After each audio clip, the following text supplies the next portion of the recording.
Welcome back to My Father's Dragon by Ruth Stiles Gannett. We begin chapter 5. My father meets some tigers. The river was very wide and muddy, and the jungle was very gloomy and dense.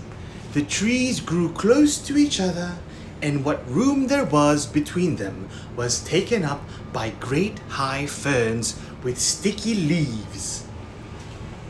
My father hated to leave the beach, but he decided to start along the river bank, where at least the jungle wasn't quite so thick.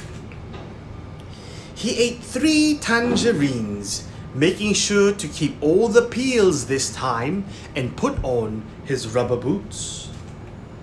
My father tried to follow the river bank, but it was very swampy, and as he went further, the swamp became deeper. When it was almost as deep as his boot tops, he got stuck in the oozy, mucky mud. My father tugged and nearly pulled his boots right off. But at last he managed to wade to a drier place. Here the jungle was so thick that he could hardly see where the river was. He unpacked his compass and figured out the direction he should walk in order to stay near the river. But he didn't know that the river made a very sharp curve away from him, just a little way beyond. And so, as he walked straight ahead, he was getting further and further away from the river. It was very hard to walk in the jungle.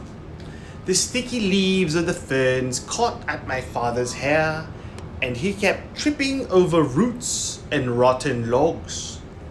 Sometimes the trees were clumped so closely together that he couldn't squeeze between them, and had to walk a long way round. He began to hear whispery noises, but he couldn't see any animals anywhere. The deeper into the jungle he went, the surer he was that something was following him.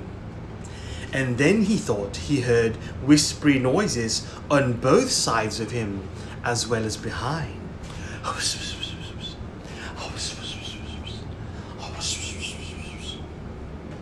He tried to run, but he tripped over more roots, and the noises only came nearer. Once or twice, he thought he heard something laughing at him. At last, he came out into a clearing and ran right into the middle of it so that he could see anything that might try to attack him.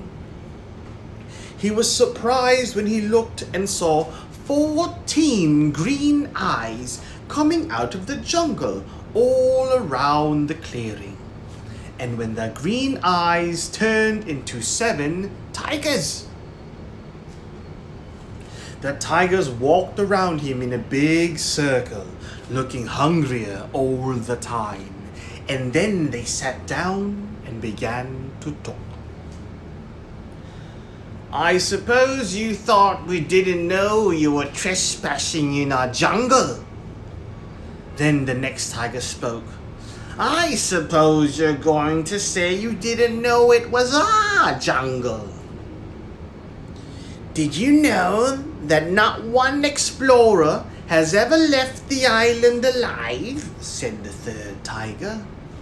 My father thought of the cat and knew this wasn't true. But of course, he had too much sense to say so. One doesn't contradict a hungry tiger. The tigers went on talking in turn. "You're our first little boy, you know. I'm curious to know if you're especially tender. Maybe you think we have regular meal times, but we don't. We just eat whenever we're feeling hungry," said the 5th tiger. "And we're very hungry right now. In fact, I can hardly wait," said the 6th. I can't wait, said the seventh tiger. And then all the tigers said together in a loud roar, let's begin right now. And they moved in closer. My father looked at those 7 hungry tigers, and then he had an idea. He quickly opened his knapsack and took out the chewing gum. The cat had told him that tigers were especially fond of chewing gum, which was very scarce on the island. So he threw them each a piece, but they only growled. As fond as we are of chewing gum, we sure would like you even better. And they moved so close that he could feel them breathing on his face. But this is a very special chewing gum, said my father. If you keep on chewing it long enough, it will turn green. And then if you plant it, it will grow more chewing gum. And the sooner you start chewing, the sooner you'll have more. The tiger said, why, you don't say. Isn't that fine? And as each one wanted to be the first to plant the chewing gum, they all unwrapped their pieces and began chewing as hard as they could. Every once in a while, one tiger would look into another's mouth and say, nope, it's not done yet. Until finally, they were all so busy looking into each other's mouths to make sure that no one was getting ahead that they forgot all about my father. That ends chapter 5, where my father meets some tigers.